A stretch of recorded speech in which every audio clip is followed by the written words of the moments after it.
نحمده ونصلي على رسوله الكريم اما بعد فاعوذ باللہ من الشیطان الرجیم بسم اللہ الرحمن الرحیم۔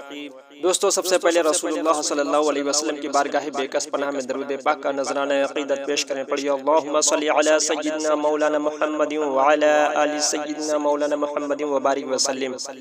صلاۃ و سلام علیک یا رسول اللہ۔ دوستو، اگر کسی کو حضور صلی اللہ علیہ وسلم کا رحم و کرم دیکھنا ہو تو فتح مکہ کے دن دیکھے۔ ویسے تو آپ ہر وقت رحم و کرم فرمایا کرتے تھے، لیکن آپ نے رحم و کرم کے جو دریا فتح مکہ والے دن بہائے ہیں وہ دیکھنے کے قابل ہیں۔ شہنشاہ کونین صلی اللہ علیہ وسلم نے ہزاروں کے مجمع میں ایک گہری نگاہ ڈالی تو دیکھا کہ سر جھکائے نگاہیں نیچی کیے ہوئے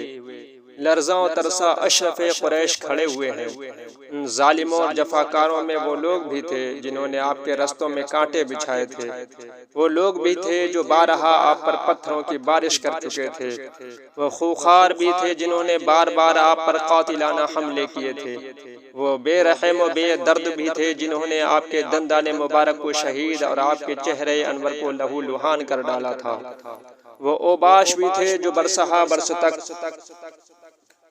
اپنی بہتان تراشیوں اور شرمناک گالیوں سے آپ کے قلب مبارک کو زخمی کر چکے تھے۔ آج یہ سب کے سب 10,000 مہاجرین اور انصار کے لشکر کی حراست میں مجرم بنے کھڑے کانپ رہے تھے اور اپنے دلوں میں یہ سوچ رہے تھے کہ شاید آج ہماری لاشوں کو کتوں سے نچوا کر ہماری بوٹیاں چیلوں اور کووں کو کھلا دی جائیں گی، اور انصار و مہاجرین کی غضبناک فوجیں ہمارے بچے کو خاک و خون میں ملا کر ہماری نسلوں کو نیست و نابود کر ڈالیں گی اور ہماری بستیوں کو تخت و تاراج کر کے تہس نہس کر ڈالیں گی۔ ان مجرموں کے سینوں میں خوف و ہراس کا طوفان اٹھ رہا تھا، دہشت اور ڈر سے ان کی بدنوں کی بوٹی بوٹی پھڑک رہی تھی، دل دھڑک رہے تھے، کلیجے منہ کو آ گئے تھے، اور عالم یاس میں انہیں زمین سے آسمان تک دھوئیں ہی دھوئیں کے خوفناک بادل نظر آ رہے تھے۔ اس مایوسی اور نا امیدی کے خطرناک فضا میں ایک دم شہنشاہ رسالت کی نگاہ رحمت ان پاپیوں کی طرف متوجہ ہوئی اور ان مجرموں سے آپ نے پوچھا کہ بولو، تم کو کچھ معلوم ہے کہ آج میں تم سے کیا معاملہ کرنے والا ہوں؟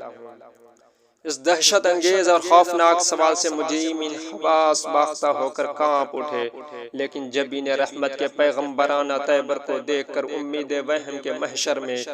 لرزتے ہوئے سب یک زبان ہو کر بولے، آپ کرم والے بھائی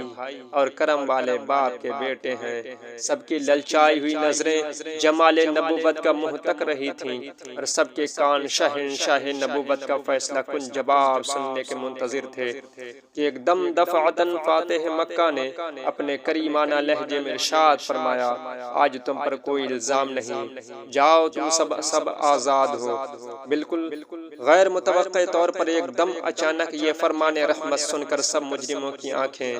فرط ندامت سے اشکبار ہو گئیں اور ان کے دلوں کی گہرائیوں سے جذبات شکریہ کے آثار آنسوؤں کے دھار بن کر ان کے رخسار پر مچلنے لگے اور کفار کی زبانوں پر لا الہ الا اللہ محمد رسول اللہ کے نعروں سے حرم کعبہ کے در و دیوار پر ہر طرف انوار کی بارش ہونے لگی۔ ناگہاں بالکل ہی اچانک اور دفعتاً ایک عجیب انقلاب برپا ہو گیا، یہ سما ہی بدل گیا، فضا ہی پلٹ گئی اور ایک دم ایسا محسوس ہونے لگا جہاں تاریک تھا، بے نور تھا اور سخت کالا تھا، کوئی پردے سے کیا نکلا کہ گھر گھر میں اجالا تھا۔ اللہ اکبر! اے قوم عالم کی تاریخی داستانوں، بتاؤ کیا دنیا کے کسی فاتح کی کتاب زندگی میں کوئی ایسا حسین و زرین ورقہ ہے؟ اے دھرتی خدا کے لیے بتا، اے آسمان للہ بول، کیا تمہارے درمیان کوئی ایسا فاتح گزرا ہے جس نے اپنے دشمنوں کے ساتھ ایسا حسن و سلوک کیا ہو؟ اے چاند اور سورج کی چمکتی اور دوربین نگاہوں، کیا تم نے لاکھوں برس کی گردش لیل و نہار میں کوئی ایسا تاجدار تاجدار دیکھا ہے، کوئی ایسا شہنشاہ یا بادشاہ دیکھا ہے، تم اس کی سوا کیا کہو گے؟ یہ نبی جمال و جلال کا وہ مثال بے مثال شاہکار ہے کہ شاہان عالم کے لیے اس کا تصور بھی محال ہے۔ اسی لیے تمام دنیا کو چیلنج کے ساتھ دعوت نظارہ دیتے ہیں، چشم اقوام یہ نظارہ اب تک دیکھے، رفعت شان رفعنا لکا ذکرک دیکھے۔ دوستو آج کی ویڈیو میں اتنا ہی۔ استغفر اللہ ربی من کل ذنب و اتوب الیہ۔